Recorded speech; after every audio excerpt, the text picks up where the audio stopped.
Hey kids, so I wanted to make you the pumpkin bread recipe that I promised. I am not going to be able to do it live today, so this is going to be a recording. You are going to see my hands in the bowl more than my face today. It is the Halloween season and I wanted to stay in character. So today we are going to make a vegan and low carb pumpkin bread. All right, so let's get busy. All right, so I'm going to show you the bowls and we're going to talk through this because I think it's much more important that you see the process rather than my face. All right, so I went ahead and did a flax egg already. I did it differently today. When I made this recipe previously, I really felt that it was too moist. So I halved the moisture. We have 4 tablespoons of flax to 6 tablespoons of water. Into this, I am going to add the sugar, and I'm also going to add the oil and the pumpkin, and that's going to be next. So let me grab that out of the fridge because I did not grab it yet. 3/4 cup of pumpkin going in.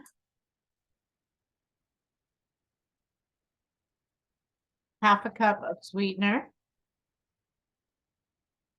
You can use the granulated swerve if you would like for this. And then I am going to add a teaspoon of vanilla.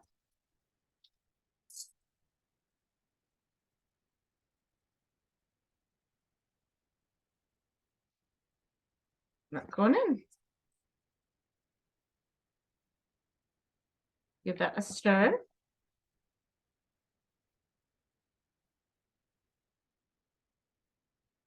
I am also going to add a half cup of butter. And my recipe to the side, I'm cheating because I can't remember it all. This is actually vegan butter. You can also use coconut oil. I used coconut oil the first time. And give that a stir.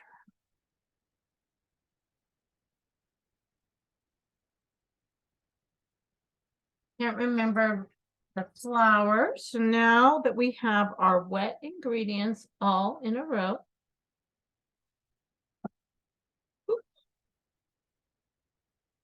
dry time.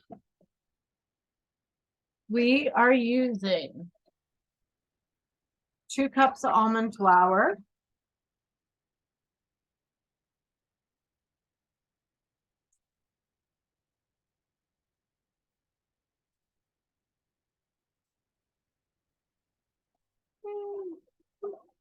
Now I ran out of almond flour.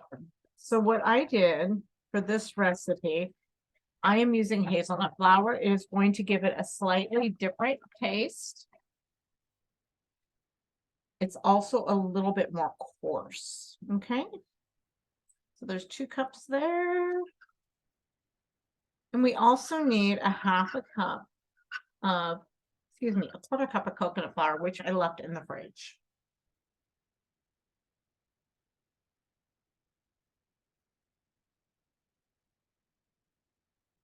Did not quite get everything ready for you today. Apologies for that. Coconut flour. We'll do a 1/4 cup of that.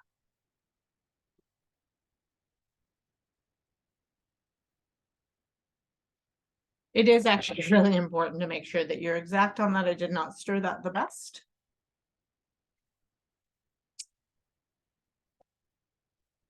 All right, now it is, I'm going to go ahead and add my spices next. We are utilizing, and you can choose to do this the way you want. I am a heavy spice girl, so I'm using 2 teaspoons of cinnamon. I'm using a half a teaspoon of ginger.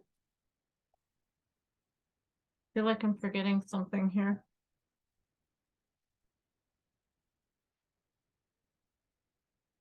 A little bit of cloves, maybe about 1/8 of a teaspoon, y'all. I really don't want a lot on the cloves.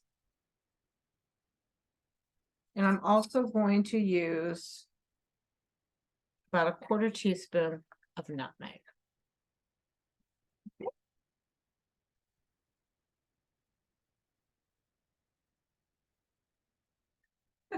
Which I forgot to grab. This is going to be a silly video today. A quarter teaspoon of that. All right, we'll get those all stirring. Get your dry ingredients going. Stir those all together. And I did forget to do probably the most important element to this. Two important elements. Baking powder.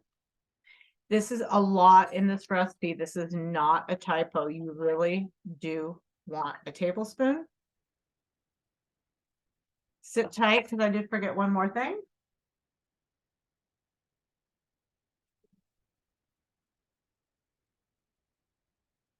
This is my insurance.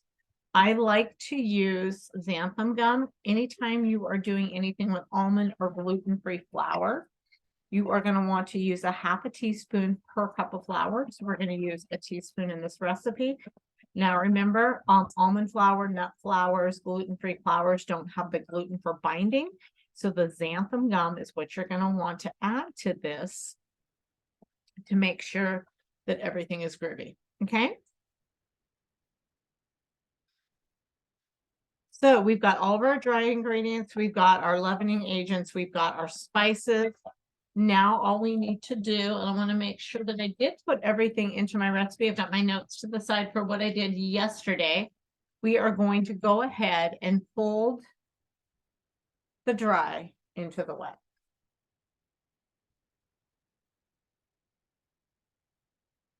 So I did. Now, normally when we were talking about aquafaba, I always do 1 tablespoon of flax per 3 tablespoons of liquid. When I did this recipe prior, because I was tweaking a recipe that was originally not vegan, it didn't work.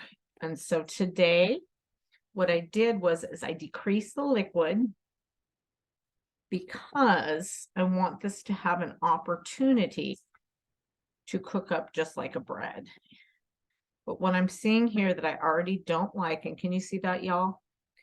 It does need some more liquid because it is not combining. I'm going to go ahead and just add like a couple tablespoons at a time. That was kind of my fear when I decreased the liquid from the flax egg, but it was really, the flavor was on point this morning, y'all, but it was it was mushy in the middle. I didn't really rock with that. I'll be honest with you. Okay, now see, this is gonna look weird to you. You're gonna like, Melanie, really, is this done? But it is. So what I'm gonna do is I like to taste it raw.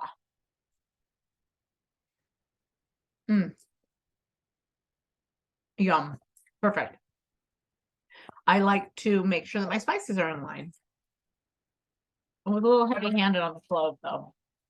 You will see here that I already lined a 9x5x2 pan with parchment paper and a little bit of coconut oil. This recipe will make a 9x5x2 loaf, or you can turn it into muffins. Okay. I'm going to go ahead and put this in our pan.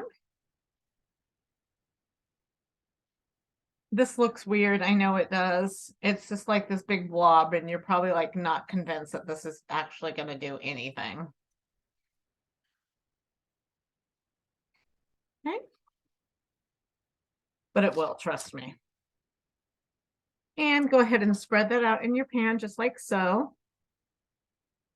I feel like I forgot something. Yesterday, I felt like I made this a little differently. It's always hit or miss.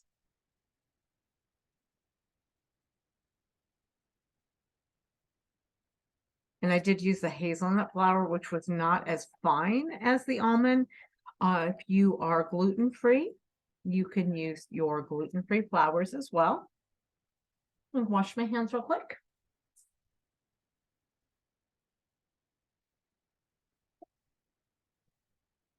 All right. And let's go ahead and get that going. As you can see, I'm filming at home, so things have kind of fallen apart here in the background. Get on that a little bit more. All right, so this is ready to go in the oven. There we go. This is not an air, y'all. 350 degrees. This is going to cook for anywhere from 60 minutes to 120. You heard that right. So what I'm going to do is I'm going to pop it in the oven. This is truly a home video in the background. I'm going to bake it. And then what I'm going to do is I'm going to show you what it's going to look like afterwards. But let's go ahead and show you what I made yesterday, just so you have an idea. All right, so here it is. I know it got dark in here. I had a little accident in my kitchen, but I think this is going to be perfect for you guys to kind of figure this out. So this is what I was talking about yesterday. If you can kind of see right here, you can see that it's too moist right here. So you can see how my finger crosses through that. No bueno. That is why I reduced the liquid. So we'll pop it in. And this recipe will take, like I said, about an hour and 20 minutes. We're going to let it cool. And my hope, let's cross our fingers, that by reducing the liquid this time, that I'm going to have a bomb pumpkin bread. I will say this taste is on point. It's just a little too moist. I'll probably just dump this. I have like sliced it and toasted stuff like this before, but it's not that important to me. This is what it's looking like when it goes in the oven. Afterwards, we're going to take pictures and show you more. So this was the vegan pumpkin bread that I made. Super easy. Almond flour or gluten-free flour, coconut flour, all your spices, perfect holiday recipe. That probably took me, what, 10, 15 minutes to put together. The baking is going to be the longest part. And so that is something that I wanted to show with you today. It is pumpkin season, and that's what we're cooking right now. And I cannot wait to see what happens when we take this out. But that is today's recipe, and I'll be back with you when it comes out of the oven.